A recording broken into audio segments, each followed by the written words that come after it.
Hello, it is June 10th, 2025, and we're doing mermaid things today because this is one of my favorite colors, and I couldn't find this for the longest time, and I found it today, and so I thought I would share it. I hope you're having a wonderful Tuesday. Um, I wanted to say hi. I did make a video last week, but I only posted it on my Patreon because my Patreon is kind of my first line of courage before I'm ready to like show things that are vulnerable. And um, we did a whole thing of what's going on with my belly, like what's being taken off in October. And while the video is like whimsical and pretty confident, I feel like um, it is really vulnerable, and the internet can be yucky, and so I decided I'm going to wait a little bit before I post it, just so that I never want to share something more than I'm willing to, and of course, I got a lot of great encouragement from my friends there, but um, before we put it out into the world, maybe after the surgery, maybe while we're healing, just so you can get an idea of what we're doing. We'll see. I don't chicken out too much, and this isn't really chickening out. It's just kind of going, okay, where am I willing to hear feedback from strangers wandering by who may or may not be nice? And this one was a little maybe too much. So if you were on my Patreon, thank you so much for the encouragement and for just the support in all forms. Um, but we'll be talking more about the surgery as it gets closer. Um, I don't know. I go back and forth about like I'm very excited about the surgery. Obviously, I've been working towards it for years, and the idea that every second is ticking down to, and this has always been true, but now I know when the moment is, and so every moment is closer to October, and I'm so excited, but also scared, but mostly excited. We're kind of like ping-ponging between those two places. Um, and it's weird because I kind of like I mentally feel okay, but then like I wasn't sleeping and my sleep schedule was going weird and I was getting just kind of very internal. So this is kind of I think the mermaid hair is a little bit of like a let's be whimsical and talk about stuff. Um, yeah, it's the idea of like it's gonna be a big surgery and it's a very big incision across my whole like from hip to hip. Like so it's a big surgery. And they take once you go home with drains and I'm gonna be I have the hotel people here who are very wonderful and lovely and are willing to help me, but it's not within their job description to help with medical things. And so I'm gonna kind of be doing it by myself, but that's okay. I'm just emotionally like preparing, like, okay, there are some people who have had the surgery who are like, I could have gone back to work the next day. And there are people who are like, this is the worst pain of my life. And I try to think of the different kinds of people, the different severities of the panniculectomy is what it's called when they remove that extra skin from your stomach. Some people will have like a little pooch and, it's like shriveled skin from weight loss. Mine is very, very large because I was very, very large. And so, I'm wondering if there's a difference between the size of what you have removed or the size you've been. Because if you're at ever 500 pounds, which I don't recommend, but if you ever have been, you're kind of constantly in pain because your body's not meant to carry that much weight. But it does give you a higher pain tolerance. So you're lucky for that. And then there's people who just have higher tolerances and people who are maybe haven't had a lot of pain and maybe it's a bit more dramatic for them to be a shock to the system to have the surgery. So I don't know. I don't know which of those people I'll be, where like kind of hoping a lifetime of pain has prepared me for the surgery and for healing from it. And this one requires like there's a thing called a faja, which is like a binder, like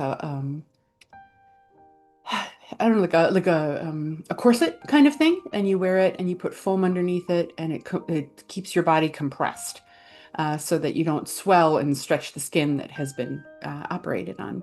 And so it's a little daunting and intimidating the care that I'll need to take care of myself and like do good at wound things.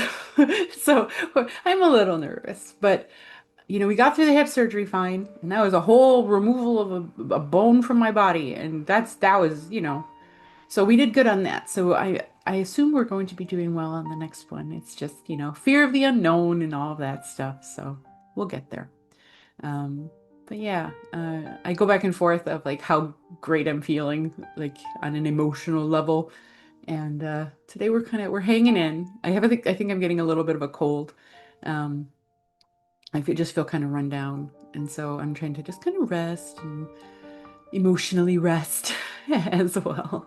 So, um, but yeah, I do remain very excited. Like the idea that um, in October, a whole huge, literally huge part of my body that has been in the way for so long will be gone.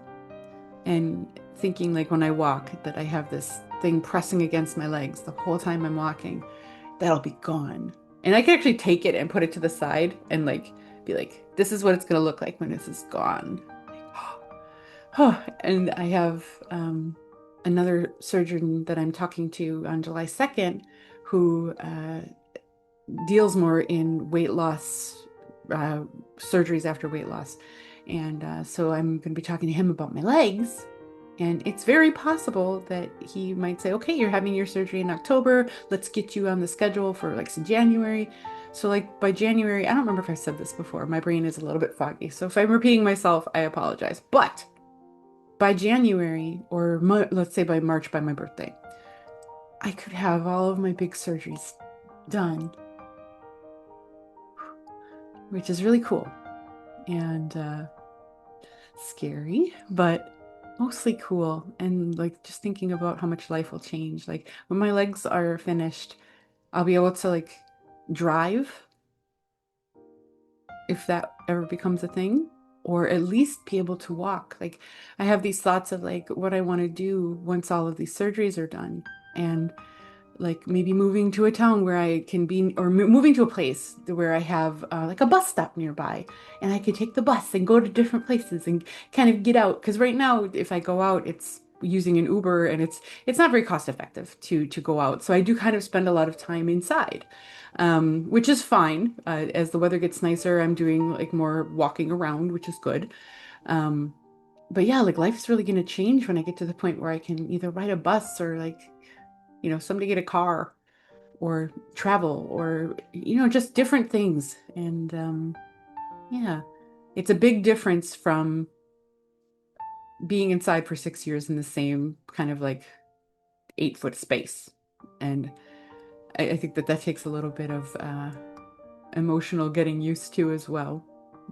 Just yeah, it's a lot. It's a lot. I feel like I'm ready for it though. I also have to kind of honor that it is a lot. That sometimes I think I kind of gloss over just what we've gone through to get here because it's been so much more than changing my body, you know. It's been a lot of therapy and doing difficult things and making difficult decisions and setting hard boundaries. And not all of those things are the most fun, but we did them and we're doing them. And like I believe that there's a purpose for everything, and I'm excited to see what I'm stepping into in the next chapter of my life. And yeah, we got a lot of stuff coming up, and I'm excited for it to not all be medical, so that I have something to share with you, like more zoo trips and you know, really getting back into the world and like just seeing how it's changed since I've been like a real part of it. Um, I'm so grateful for where I am that I get to kind of meet different people all the time and be part of like a little culture. And I want to do more of that because I've always really loved people, and to get to see more of them on a more consistent basis would be really cool. So yeah. So that's a scoop. That's my kind of just free thinking where we're at right now. And I'll keep you posted. This month I'm just gonna kind of be trying to continuing to like weight loss stuff. I've gotten this really cool thing lately where I put spinach in protein shakes, and like I just feel like I'm really getting a lot done. Like we got protein, we got spinach because I don't like spinach. So all of the nutrients of spinach without all of the ugh of spinach. We love that. It's very nice. And yeah, just doing healthy things, taking care of myself. I think we got out of our rut after the surgery of where we just kind of um, didn't eat as mindfully and didn't take as much care of ourselves because we were kind of dealing with like the mental change of like the hip replacement itself was very easy, but I had spent so many years in so much pain. The change was remarkably shocking to the system. And so I'm kind of hoping that this next surgery is less of a shock because this one isn't really like it'll be painful to heal, but then it'll be better. But right now, the the pain of the weight isn't like an acute pain like it was with my hip. This is just a like it weighs on me and it can be sore, but I'm not like constantly, hurting. Um, and then when the legs, oh my gosh. Yeah, it's a lot. There's a lot going on in the old noggin about all of this. So, um, I'm just kind of thinking out loud and sharing it with you. And I guess the reason I share all of this is for anybody who is trying to lose a lot of weight. I want you to know that somebody else has gone through it with you and that it's not all peaches and cream and rainbows and everything is wonderful. Like there are times where you do have to kind of sit with the process that you're going through and just kind of like, "Whew, this is a lot.